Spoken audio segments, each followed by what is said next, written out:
Hello sa mga kamartes ko dyan. Welcome back to our vlog. Eto na ang mainit-init na chika ko sa inyo. Naglabas ng statement si Erwan Ayusaf kasi nga po yung mga nagkalat na mga fake news tungkol sa kanilang dalawa ng kanyang asawa na si Ann Curtis na hiwalay na daw. Grabe yung mga gumagawa ng mga fake news. Magka-views lang at saka kung ano-ano pa. At eto nga, nag-share siya ng photos nila together na kumakain sa isang seafood sa Singapore ito ayan.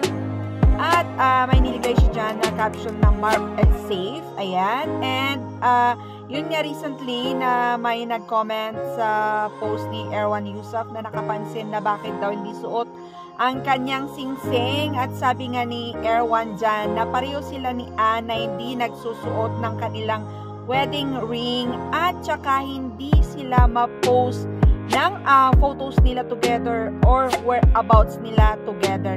Yung mga pinopost nila sa kanilang social media is all about works. Ayun, so ganun daw talaga sila. And they are still okay, very well okay. They are still married. Hindi sila hiwalay gaya ng mga naglabasan ng mga fake news na kesyo. Hiwalay na nga sila. Ayun, so sana tigilan na po yung paggawa ng mga fake news. At sabi pa niya, huwag kayong magpapalinlang sa mga napapanood nyo or nababasa nyo sa social media. Hindi porket maraming views or likes or reactions ay totoo o galing mag-research. Okay, so that's it.